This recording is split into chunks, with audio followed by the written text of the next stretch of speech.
Bienvenidos y bienvenidas a este nuevo vídeo en el cual vamos a hablar sobre la selección de ejercicios.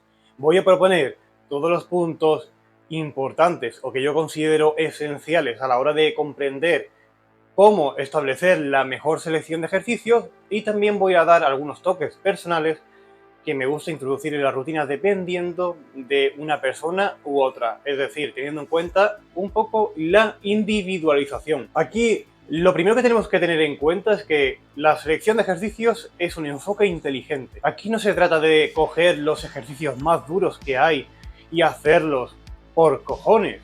Eso no sirve de nada, eso sirve para al final ganarte una lesión y para no favorecer a la adherencia y hacer algo obligado. Aquí lo importante es seleccionar ejercicios que tú disfrutes haciendo y donde tú tengas un control, seguridad y otros puntos que vamos a ver a continuación. Aquí una pregunta que se suele hacer mucha gente y es: ¿existe el mejor ejercicio para hipertrofia?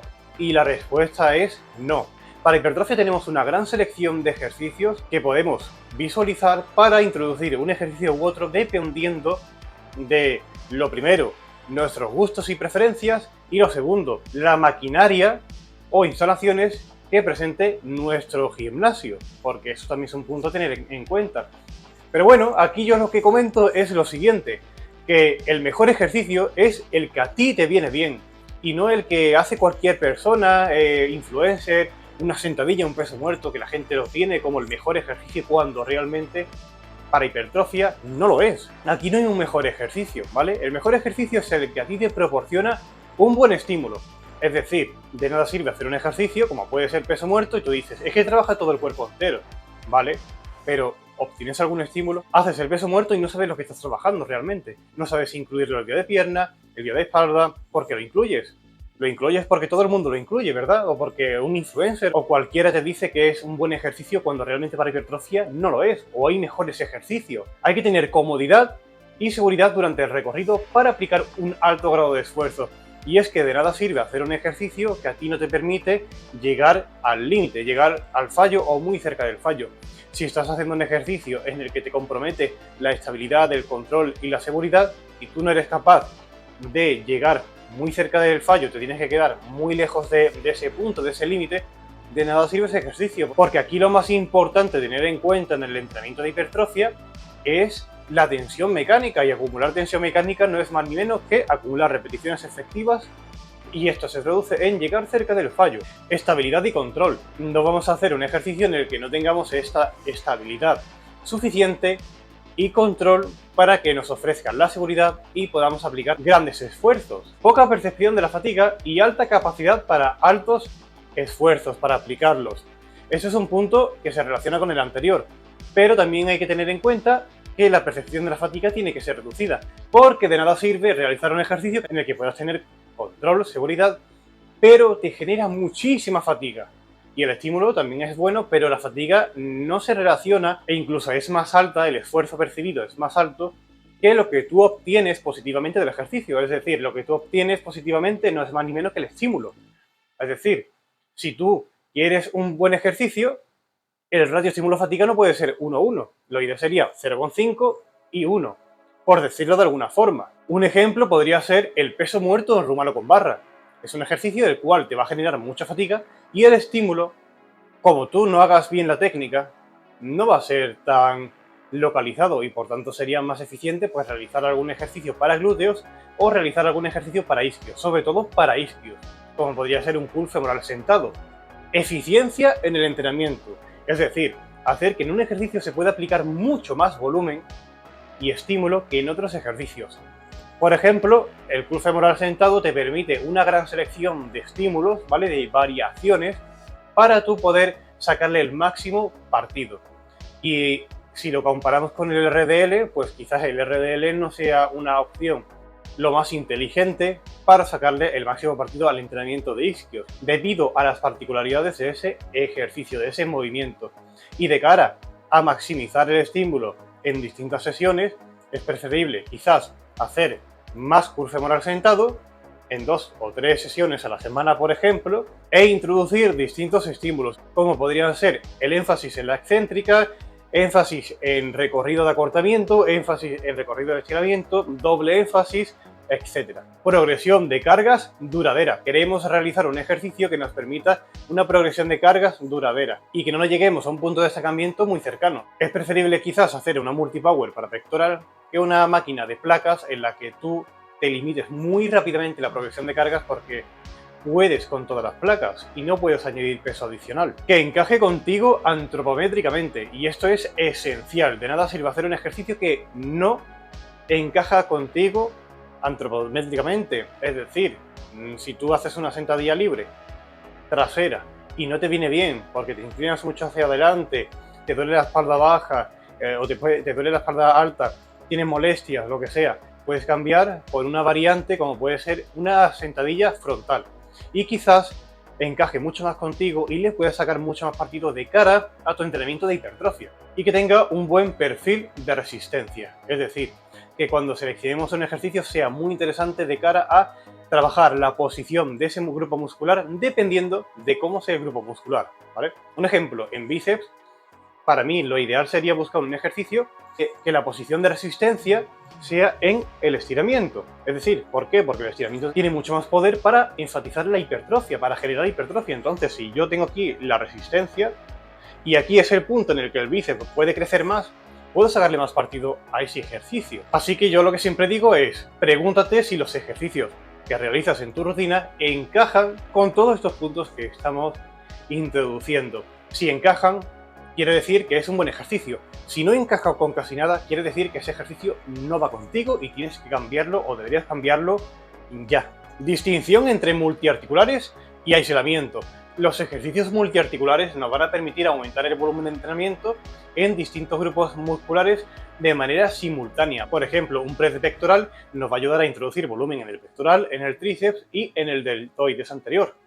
Mientras que los ejercicios de aislamiento nos va a permitir obtener un estímulo más directo sobre el músculo, un estímulo localizado. Los multiarticulares son ideales para la progresión de cargas, mientras que los ejercicios de aislamiento son ideales para la progresión en cuanto a volumen, repeticiones y estímulo. Los multiarticulares van a ofrecer un estímulo menos preciso, porque van a involucrar varios grupos musculares en ese ejercicio y al contrario que los ejercicios de aislamiento, estos nos van a permitir ese estímulo más localizado. Entonces vamos a saber con el ejercicio de aislamiento lo que estamos trabajando y con el multiarticular quizás te cueste un poco más. Y esto le pasa a muchos principiantes que comienzan en el gimnasio, hacen un remo y no notan la espalda, porque involucran demasiados grupos musculares y quizás notan más el bíceps y el antebrazo, pero sería cuestión de tiempo que vayan corrigiendo su técnica y que vayan creando esa masa muscular, que vayan creando esa adherencia hacia ese ejercicio, esa adaptación y empiecen a notar el estímulo en la espalda.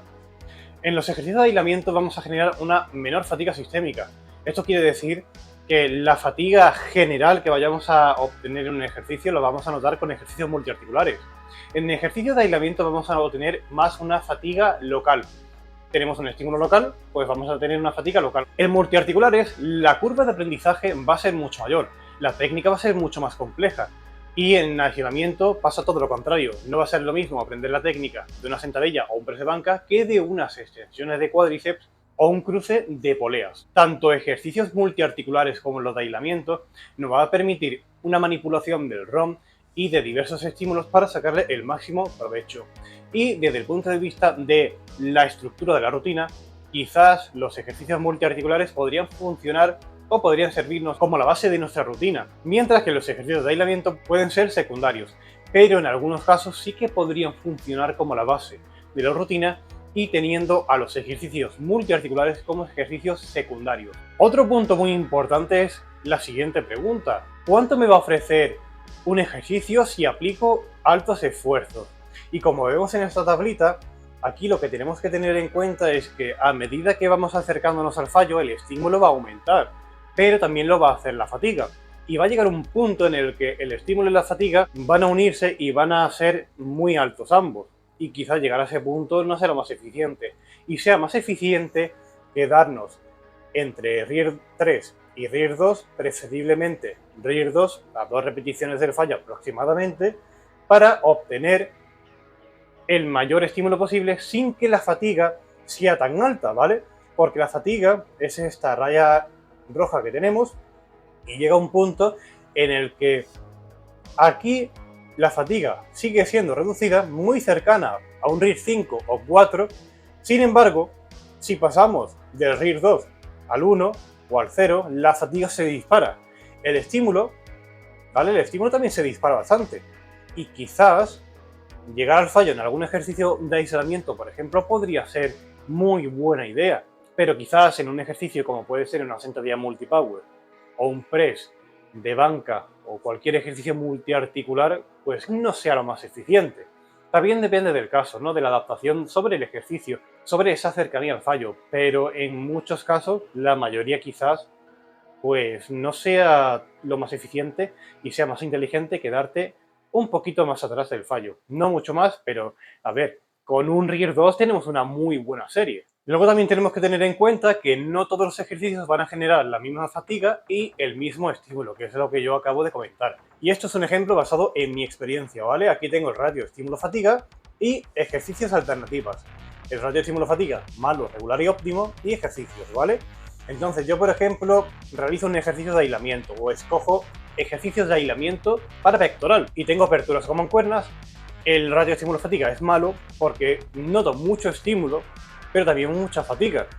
Luego, el cruce de poleas me genera poca fatiga, pero un estímulo más reducido. Y la apertura en máquina me genera poca fatiga y mucho estímulo. Aquí, si observamos un poco la selección de ejercicios, las aperturas con mancuernas van a generar menos comodidad y estabilidad que, por ejemplo, una apertura en máquina. Al igual que un cruce de polea, cuya estabilidad no va a ser 100% correcta, ¿no? Como las aperturas en máquina. Entonces son dos factores que van a influir bastante en que un ejercicio te proporcione mucho más estímulo y menos fatiga. Luego, en el multiarticular en máquina tenemos, por ejemplo, press militar en multipower, el cual me genera muchísima fatiga y medio estímulo. Press tras nuca en multipower, fatiga media y estímulo medio. Y el press de hombro en hammer, buen estímulo y poca fatiga. Y multiarticular libre, sentadillas, poco estímulo y mucha fatiga. Sentadilla hack, mucha fatiga, mucho estímulo. Y sentadillas en multipower, mucho estímulo, fatiga media. Entonces aquí podemos ver cómo esta es mi selección de ejercicios óptima, pero es para mí. Quizás para otra persona pues prefiera hacer una combinación de varias o tener esta combinación o tener esa combinación dependiendo de cada persona, dependiendo de la adaptación que tú tengas hacia estos ejercicios. Y aquí otro punto a tener muy en cuenta, y es que mucha gente va al gimnasio a tirar más kilos que estimular hipertróficamente, es lo siguiente, y es que si nosotros tenemos una mala técnica en un ejercicio de aislamiento, como pueden ser un curl de bíceps, en el que damos tirones, damos inercias para elevar la carga lo más alta posible, ¿no? Lo más arriba posible. Eso va a conllevar un aumento de la fatiga sistémica. Por ende, vamos a tener un peor ratio estímulo-fatiga. Esto quiere decir que si nosotros cogemos un ejercicio con un buen ratio estímulo-fatiga y lo realizamos con una técnica de mierda, ese ejercicio nos lo cargamos. Y de tener un buen ratio estímulo-fatiga va a pasar a tener un ratio estímulo-fatiga muy desfavorable. Sensaciones y tensión. Ejemplos para sustituir ejercicios. Estos son varios problemas y soluciones que he introducido para que la gente se dé cuenta de que no hay un ejercicio esencial para hipertrofia.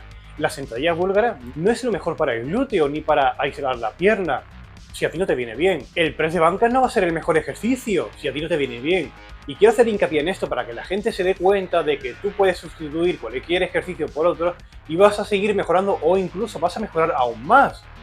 Entonces, el primer problema que yo propongo es la zancada. Realiza zancada con mancuernas para generar estímulo en tus glúteos, pero notas más tensión en los cuádriceps. No es el ejercicio más favorable para ti a la hora de trabajar glúteos. Yo introduciría una sentadilla profunda en multipower, por ejemplo, o sentadilla búlgara también en multipower y que sea profunda. Curl de bíceps. Realizas una variación de curl de bíceps en la que puedes levantar muy pesado y generar un alto grado de esfuerzo, pero notas demasiada tensión en los antebrazos y poca en los bíceps.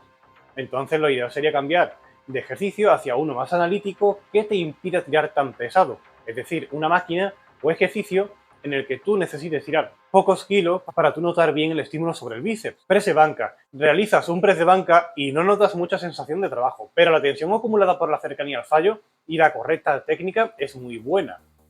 No tienes por qué cambiar de ejercicio, porque si tenemos al press banca como un ejercicio que es multiarticular, como lo es, el estímulo no va a recaer sobre un grupo muscular en concreto, sino sobre varios.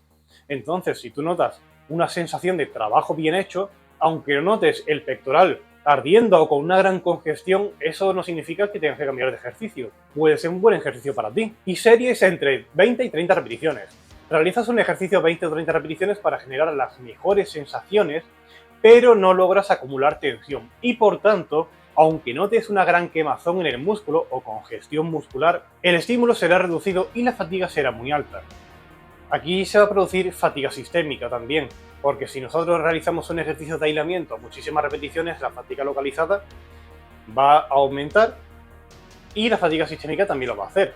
Entonces lo ideal sería adaptar el rango de repeticiones a la baja, pero tampoco hay que ser extremista. Una característica muy importante de la selección de ejercicios y del ratio estímulo-fatiga, que ya lo introduciremos más concretamente en otro vídeo, es determinar el tipo de fatiga. Así nosotros podemos conocer los tipos de fatigas que nos generan distintos ejercicios para modificar los protocolos y que ese ejercicio nos favorezca más a la hora de sacarle el máximo partido. Y es que, por ejemplo, aquí en ejercicios de aislamiento, nosotros es muy difícil que a nivel articular o de tejido conectivo vayamos a obtener mucha fatiga. Si se da fatiga articular en ejercicios de aislamiento, quiere decir que el ejercicio no lo estás haciendo bien. Ahí hay algo raro seguramente. Entonces estarás tirando con una carga incontrolable o con una técnica pésima, ejerciendo ayudas, inercias para tirar carga más que estimular. A nivel psicológico, la fatiga no suele darse. De hecho, en ciertos casos podría ser positiva, como ahora voy a contar a continuación. Y realmente sustituir un ejercicio multiarticular por uno de aislamiento en algún momento en el que psicológicamente no te encuentres tan preparado o preparada para el entrenamiento puede ser de mucha ayuda. Sería una forma de autorregularte. Fatiga sistémica y local. La fatiga local sí se va a dar. Y la fatiga sistémica también, dependiendo del rango de repeticiones y de si tu técnica es buena o por el contrario no lo es. Los multiarticulares suelen generar mucha fatiga a nivel articular y tendinoso, porque nosotros intentamos progresar en carga semana a semana. Eso va generando un daño muscular y un daño sobre las articulaciones. Además, si nosotros trabajamos con ejercicios que son incorrectos para nosotros antropométricamente, esto va a favorecer a una mayor fatiga articular. También se pueden dar casos de mala aproximación, es decir, menos series de aproximación, altas cargas y una manipulación incorrecta de la preparación del ejercicio, lo cual también puede favorecer a este tipo de fatiga. A nivel psicológico suele causarla en ejercicios más complejos, por la obligatoriedad de progresar en cargas. Y aquí es donde yo quiero llegar. Mucha gente tiene la progresión de cargas como algo que hay que hacer obligatoriamente y que si tú no progresas en cargas en una semana, esa semana está perdida. Vas llorando a tu casa, lamentándote de no haber sacado esa repetición, lo cual es una gilipollez muy grande. Y hay gente que sí, que va progresando en cargas toda la semana y no crece porque al final te dedicas más a un power building que al entrenamiento de hipertrofia en sí. Y el entrenamiento de hipertrofia no significa progresar en cargas puramente. Al contrario, significa progresar en volumen y tener la progresión de cargas como un indicativo más de progreso, pero no es la base del entrenamiento. Eso es algo que hoy en día muy poca gente conoce e incluso muchos entrenadores pues dicen que la progresión de cargas es lo más importante y al final pasan los años y siguen igual. Así que yo lo que suelo recomendar es que se progresen cargas en los ejercicios multiarticulares, pero también se progrese en volumen, tener ambas. No es que sea una peor ni otra mejor, tener ambas y crear un balance en general. A nivel psicológico, los multiarticulares pueden jugar una mala pasada debido a ello, porque creamos mucha presión sobre nosotros mismos y a la hora de llegar al gimnasio a hacer un determinado ejercicio no tenemos una preparación previa y por tanto esa progresión de cargas quizás no se pueda dar, o quizás sí. Todo depende, ¿no? Pero hay gente que lo pasa bastante mal, tiene ansiedad por un ejercicio en concreto, porque tiene que sacar la barca sí o sí, y eso a la larga va a generar estrés y yo no lo veo lo más factible. Entonces yo por esta situación podría sustituir ese ejercicio multiarticular por otro más leve o por otro en el que nos sintamos más motivados durante un periodo de tiempo o también por un ejercicio de aislamiento para disipar esa fatiga psicológica. Y la fatiga sistémica y local. Los multiarticulares van a generar más fatiga sistémica. Ahora bien, ¿cómo calificamos los ejercicios para saber cuál nos viene bien y cuál no nos viene tan bien? Como vimos en la segunda diapositiva, tenemos varios puntos y si esos puntos concuerdan con los ejercicios de nuestra rutina, Entonces los ejercicios son buenos, pero aquí también voy a introducir otro tipo de clasificación para que la tengáis en cuenta y podáis visualizar o tener en cuenta de si ese ejercicio os viene bien, a pesar de que cuente con todos esos puntos. Y no que venga bien ahora, sino que a lo mejor te viene bien ahora, pero dentro de un mes ya ese ejercicio no encaja tanto contigo y hay que buscarle el porqué. Un punto también muy importante, y este bajo mi experiencia es de lo que más en la selección de ejercicios, es favorecer el tiempo de sesión. Hay que escoger un ejercicio que te permita llevar un buen ritmo de entrenamiento acorde a tus limitaciones de tiempo y valora si ese ejercicio merece la pena realizarlo teniendo en cuenta la duración de aproximaciones, número de series efectivas, estímulo y fatiga generados, de si tienes que poner más disco o menos disco, etc. Un ejemplo muy bueno que yo tengo en mi experiencia es llevando a un atleta que me dijo, oye, mira, yo no tengo mucho tiempo para entrenar, entonces yo no quiero realizar un ejercicio en el que tenga que meter muchos kilos. Digo, vale, pues entonces vamos a coger en un día la prensa, como vamos a tener que cargar muchos kilos, vamos a introducir distintas variaciones para que no tengas que hacer en una misma sesión prensa y luego jaca. Son dos ejercicios en los que tienes que meter bastante disco. Entonces nos quedamos con un ejercicio y le sacamos todo el partido ahí mediante distintas variaciones. Y así maximizamos el tiempo de la sesión, reducimos las aproximaciones de ejercicios, maximizamos las series efectivas y la sesión continúa y podemos introducir más ejercicios o más volumen de entrenamiento en ejercicios de aislamiento. Aquí tenemos tres variables y la clasificación de los ejercicios. Tenemos que tener en cuenta el estímulo. Si nosotros obtenemos un foco interno o una buena conexión mente-músculo, genial. Pero si tenemos un foco interno o una sensación de conexión mente-músculo pésima, quizás ese ejercicio no sea tan buena. Esto también se aplica a la congestión y a la recuperación y dolor muscular. Aquí tenemos de 0 al 3, 0 siendo el estímulo muy pésimo y el número 3 siendo el estímulo bastante bueno. La fatiga, molestias o dolor articular, percepción de la fatiga general y disminución del rendimiento. Y el tiempo de calentamiento y aproximaciones, ejercicios y grupos musculares implicados y duración de los tiempos de descansos y series efectivas. Cabe destacar que de estos puntos, quizás un punto puede ser muy bueno y otro punto puede ser muy malo. Aunque normalmente, si tenemos en cuenta, por ejemplo, el estímulo, el foco interno o conexión mente-músculo, si este punto es pésimo, la congestión también va a serlo. Sin embargo, tenemos aquí el tiempo de calentamiento y aproximaciones, el cual puede ser muy bueno, pero luego los ejercicios y grupos musculares implicados puede ser muy malo. O la duración de tiempo de descanso y de serie puede ser regular, aunque normalmente suele coincidir, pero son tres variables a tener muy en cuenta que si se saben clasificar correctamente se puede ver periódicamente si realmente ese ejercicio sigue encajando contigo o quizás sea el momento de no cambiarlo, sino de cambiar el estímulo, porque mucha gente comienza un nuevo mesociclo y cambia todos los ejercicios, creyendo que va a crecer más, va a perder adaptaciones y desde ese punto hasta que se vuelva a adaptar a su nuevo mesociclo va a tardar mucho tiempo, va a perder el tiempo. Gente que va cambiando la rutina cada 5 o 10 semanas pierde el tiempo. Luego son personas que no crecen porque están cambiando constantemente los estímulos, teniendo en cuenta que son quizás también principiantes. Si hablamos de personas avanzadas que emplean fármacos, en esto ya es otro mundo, pero personas naturales que tienen un nivel medio, que estén cambiando constantemente los mesociclos para ahora realizar la progresión de cargas en este ejercicio, quien no lo toca desde hace un año, eso es una gilipollez.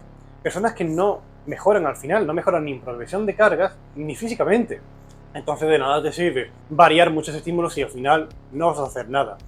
Un punto muy importante aquí es que cuando ese ejercicio que a ti no te viene tan bien ahora, quieres cambiarlo, ¿por qué cambiarlo? Modifica el estímulo. Si por ejemplo venías haciendo unas extensiones de cuádriceps normal, ahora realiza unas extensiones de cuádriceps enfatizando la excéntrica, realizando una excéntrica de 5 segundos, por ejemplo, o haciendo una serie de doble énfasis, es decir, primero en la segunda parte del recorrido y cuando falles, continúas en la primera parte del recorrido. Podría ser otra buena manera de sacarle el máximo partido a las extensiones de cuádriceps y teniendo un estímulo totalmente distinto. Y nada, eso es todo por el vídeo de hoy. Son estas todas las ideas de cara a tener una correcta selección de ejercicios y de si modificar algún ejercicio o, por el contrario, modificar un estímulo en lo cual podría ser mucho más idóneo para ciertos atletas, o quizás para otros sería mejor cambiar algún ejercicio. No todos, pero sí alguno en concreto.